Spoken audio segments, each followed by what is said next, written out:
आपकी अदालतमध्ये पूर्व केंद्रीय मंत्री रविशंकर प्रसाद यांच्यावर आरोप आहे की त्यांनी वारसा हक्काचा फायदा घेतला। रविशंकरजी, तुमचे पिता ठाकूर प्रताप सिंग खूप मोठे वकील होते, खूप मोठे नेता होते, पाटणामध्ये मोठे घर होतं, तर तुम्हाला सगळं काही वारसा हक्काने मिळालंय, नेतागिरी पण, वकिली पण, हिंग लगीने फेटकरी। तुम्हाला एक गोष्ट सांगतो, बाबा आमचे मेहनत करून पुढे आलेत। आम्ही भाड्याच्या घरामध्ये सुद्धा राहिलो। त्या भाड्याच्या घरामध्ये अटलजी, दीनदयाल उपाध्याय यांना माझ्या आईने चुलीवर फुंकून फुंकून चपाती खायला घातली, मी ते सुद्धा बघितलंय। माझे बाबा 94 साली स्वर्गवासी झाले, 94 मध्ये गेले बाबा। पण मी बाल संसद बनलो, विद्यार्थी परिषदेत मी भारत रसेल काम केले, जेपी मुवमेंट तुम्ही बघितलीच असेल, जेलमध्ये गेलो, लाठ्या खाल्ल्या। आम्ही पीएचडी आहोत, म्हणजे जेलमध्ये गेलोय, मिसामध्ये सुद्धा गेलोय, लाठ्या पण खाल्ल्या, गोळी सुद्धा पण ट्रेनिंग झेलली आहे। सुद्धा चांगली झाली आहे ना, की तुमच्या घरी अटलजी पण यायचे, आडवाणी पण यायचे, बीजेपीचे मोठे मोठे जनसंघाचे नेते पण तुम्ही यायचे। बरोबर बोलताय, आम्ही संघर्ष पण तेवढाच पाहिलाय आणि मला खूप गर्व आहे मला माझ्या विचारधारावर। महोदय क्षमा करा मला, पण मी पार्टी बदलून नाही आलोय। याच विचारधारेमध्ये माझा जन्म झाला आहे आणि याच विचारधारेमध्ये जगाचा निरोप सुद्धा घेईन, हे मी तुम्हाला गर्वाने सांगतो। पण हे सुद्धा खरं आहे की संघर्षाच्या वेळेमध्ये जेव्हा जयप्रकाशजींचं आंदोलन सुरू होतं तेव्हा लालू यादव तुमचे नेता होते।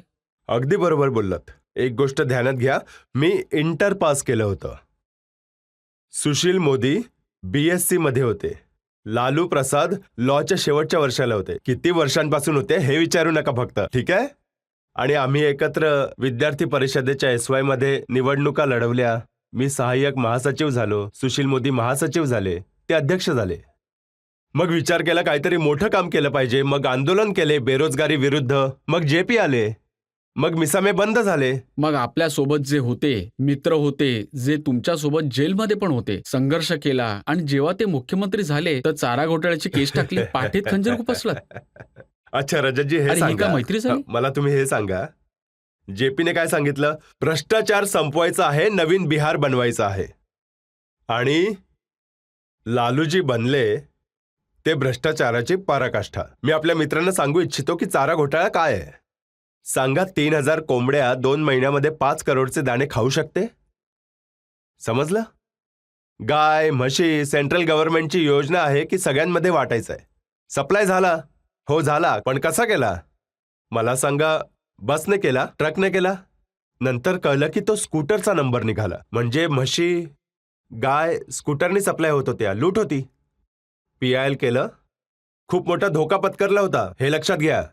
हे माफिया मारू पण शकत होते। सुशील मोदी पेटिशनर होते, मी वकील होतो, सीबीआयची इन्क्वायरी झाली, सगळे पकडले गेले आणि रजत बाबू कोणाला सुद्धा सुटका नाही मिळाली।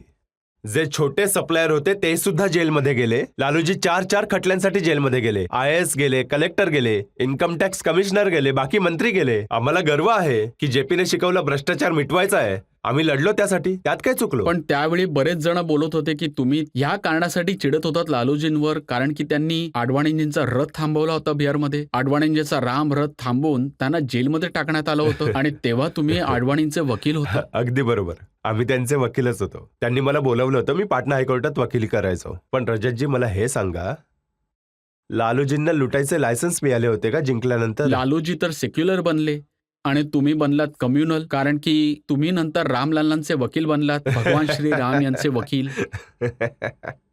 माझं सौभाग्य आहे की मला प्रभू रामचंद्रांची सेवा करायची संधी मिळाली।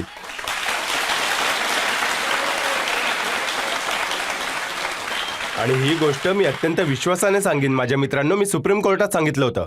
2004 पासून मी सुप्रीम कोर्टात आलो। प्रभू राम तंबूमध्ये राहणार का? तंबूमध्ये विझणार? बाबरी मशीद इबादातचे नाही तर दास्तानचे प्रतीक होते, परंतु सुप्रीम कोर्टाने निर्णय घेतला। सुप्रीम कोर्टाने सांगितले, मुस्लिम पक्षाने असे कोणतेच पुरावे नाही दिले की त्यांचा एकमात्र कब्जा होता बाबरी मशीदवर।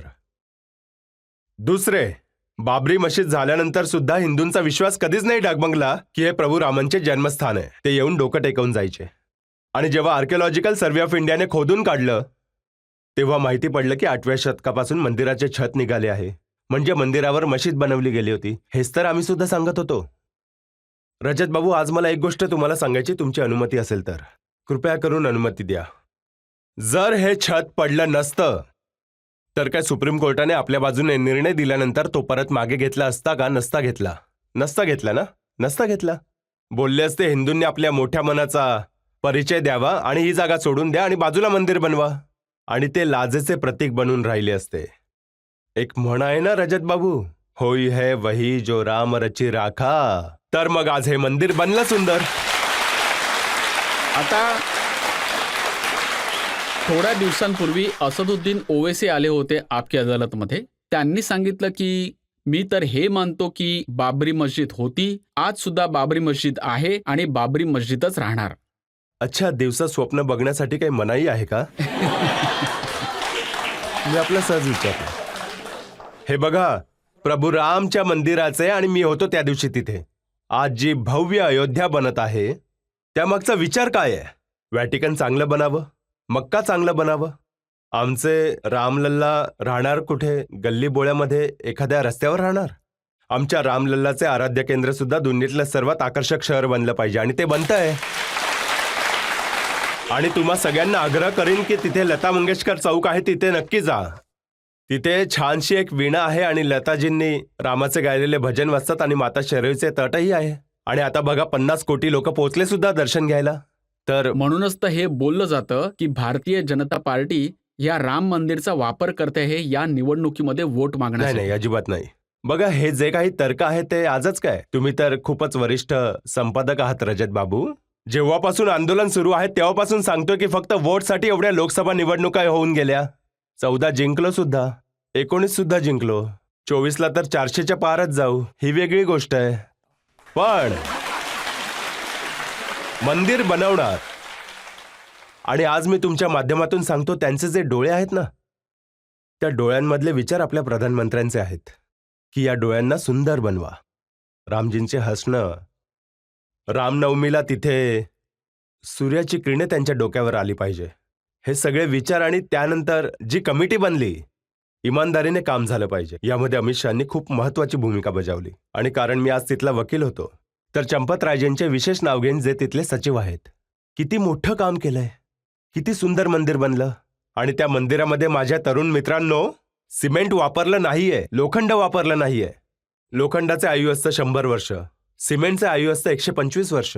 हे पारंपरिक जी भारताची मंदिर बनवण्याची प्रक्रिया आहे, दगड, पितळ्याची ती काठी आणि तांब्याच्या तारेने बांधून बनवलं आहे. चांगलं बनलंय. आज बघा किती भव्य बनलंय, तुम्ही एकदा जाऊन बघाच. तर आम्हाला आनंद आहे रजत बाबू की मी एका छोट्याशा खारीच्या वाट्याने या आंदोलनामध्ये योगदान देऊ शकलो. मला याचा खूप आनंद आहे. पण असं वाटतं की तुम्ही राहुल गांधींचे भाषण नाही ऐकत. ते जेव्हा न्याय यात्रेवर निघालेले तेव्हा लोकांना सांगत बोलत होते की तुम्ही राम मंदिरच्या प्राणप्रतिष्ठा सोहळा बघितलात, तिथे तुम्हाला अंबानी दिसले, तिथे तुम्हाला अदानी दिसले, तिथे तुम्हाला अमिताभ बच्चन दिसले, तिथे ऐश्वर्या रायचा नाच बघितला, जे पण ऐश्वर्या, एक गरीब माणूस नाही दिसला. अच्छा, मी तर तिकडे होतो ना, तिथे ऐश्वर्या तर अजिबात आली नव्हती. आता राहुल गांधींना कोण असा होमवर्क करून देतं हे कळतच नाही मला. अरे थोडं तरी समजूतदारपणा दाखवा. आता जातात मंदिरामध्ये आणि म्हणतात मी हिंदू आहे, आपलं गोत्र सांगतात. आता काय बोलले ते, हिंदूंच्या शक्तीचा मला विरोध करायचा आहे. माझं फक्त एवढंच म्हणणं आहे की राम जन्मभूमी आंदोलनामध्ये जेवढ्या संख्येने गरीब माणसं जोडली गेली आहेत, हे सगळे 50 कोटी माणसं आलेत, ते काय सगळे श्रीमंत आहेत का? कृपया करून राहुल गांधींनी सगळं बोलावं, पण या देशाच्या गरीब माणसाच्या रामाप्रती जी आस्था आहे त्याची थट्टा करू नये. माझं एवढंच म्हणणं आहे बस. आता मी तुम्हाला एक मोठा प्रश्न विचारतो, आणि हा प्रश्न राहुल गांधीला सुद्धा आहे आणि वामपंथीयांना सुद्धा आहे. ज्या प्रकारे तुम्ही खालच्या प्रतीच्या गोष्टी हिंदू देवी देवतांबद्दल बोलतात, काय कोणत्या दुसऱ्या देवांबद्दल किंवा पंथाच्या देवांबद्दल तुम्ही कराल? असं करायची तुमची कधी हिंमत होईल का? नाही ना?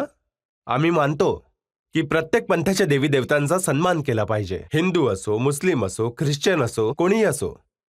पण तुम्ही दुसऱ्या पंथाच्या देवी देवतांचा सन्मान कराल, पण आमचे प्रभू राम, प्रभू कृष्ण, महादेव, सनातन आणि अशा प्रकारची बोंदू टिप्पणी कराल तर हे चांगलं नाहीये. जनता उत्तर देईल, त्यांना लवकरच देईल. तर जनतेमधून विचारूया, जनतेमधून ज्यांना कोणाला प्रश्न मला विचारायचा असेल तर विचारायचंय. एखाद दोन प्रश्न घेऊया. माझा प्रश्न रामलल्ला यांच्या वकिलाला आहे. की सर आता तर अयोध्येमध्ये भगवान श्रीरामांचं मंदिर बनलंच आहे, पण मग आता काशी आणि मथुरासाठी आम्हाला अजून किती थांबावं लागेल? प्रभुराम होते मर्यादा पुरुषोत्तम. तर याच न्यायाने त्यांचं भव्य मंदिर बनलेलं आहे ना, तर आपल्याला मर्यादेमध्ये विश्वास ठेवायला हवा. तिथे केस सुरू आहे, बघूया. पण मी तुमच्या या भावनेला अगदीच समजून आहे की देशातल्या करोडो हिंदूच काय तर जगातल्या लोकांच्या अपेक्षा आहेत की एक भव्य मथुरामध्ये मंदिर बनलं पाहिजे जन्मस्थानावर. आणि काशीमध्ये बरंचसं काम झालं आहे, अजून होणार आहे. तर काळजी नसावी. मी तुम्हाला इतकंच सांगेन, प्रभू राम यांच्या मंदिराची प्रतिष्ठा सनातन धर्माच्या उदयाची सुरुवात झाली आहे. ही भारताच्या उदयाची सुरुवात आहे. राजनीती आणि वकिलीच्या ऐवजी तुमची काय काय हौस आहे? तुम्ही स्वतःला रिलॅक्स कसे करता? एकतर मी पुस्तकं भरपूर वाचतो. रात्री इतिहासाची पुस्तकं, संस्कृती आणि संस्काराची पुस्तकं. मला संगीताची खूप आवड आहे, खास करून शास्त्रीय संगीत, भजन जे मी दररोज सकाळी ऐकतो. तर त्याने खूप रिलॅक्स वाटतं. परंतु 17-18 तास काम करायचं आहे, तर कामामध्ये रिलॅक्सेशन मिळालंच पाहिजे. जसे रजत बाबू देशाचे सर्वात मोठे एडिटर आहेत, 30 वर्षांपासून आपकी अदालत सुरू आहे, तर त्यांना यामध्येच आनंद मिळतो. तर जे चांगलं काम केल्यानंतर आपल्याला जे समाधान मिळतं त्याची मजा काही औरच असते. तर तसं मला आवडतं. मी ऐकलंय की तुमच्या तारुण्यामध्ये तुम्ही माउथ ऑर्गन वाजवायचा आणि गाणे वाजवायचा. मेरे सपनों की रानी कब आएगी तू. अच्छा, मला हे सांगा, जर तरुण हृदय धडकणार नाही आणि गाणं नाही गाणार तर काय करणार? मला सांगा. एवढे सगळे तरुण मुलं बसले तिथे. अका एके दिवशी मला माझ्या आईने माझ्यासाठी माउथ ऑर्गन घेऊन दिला. आता मी वाजवता वाजवता लक्षात आलं सुरात वाजवतोय. मग मी त्यांना सांगितलं मला चांगला माउथ ऑर्गन हवा. तर त्यावेळेला आराधना फिल्म आली होती. आता आराधनामध्ये मेरे सपनों की रानी कब आएगी यामध्ये सुजित कुमार जे राजेश खन्नाचे ड्रायव्हर होते ते माउथ ऑर्गन वाजवत होते. ते गाणं मी तिकडून वाजवायला सुरुवात केली. चांगलं वाटलं, चांगलं हो, पण वाजवायचं. सपनों की रानी भेटली की नाही? तसं तुम्ही बरोबर बोललात. मेरे सपनों की राणी डॉक्टर मायाशंकर माझ्याबरोबर शिकत होती. इतिहासामध्ये पॉलिटिकल सायन्समध्ये होतो. पण त्यांच्याबरोबर लग्न करण्याचा निर्णय मी MA पास झाल्यानंतर घेतला. त्या पाटणा युनिव्हर्सिटीमध्ये योग प्रोफेसर होत्या आणि आता त्या अध्यक्ष आहेत. तर भेटल्या तर भेटल्या.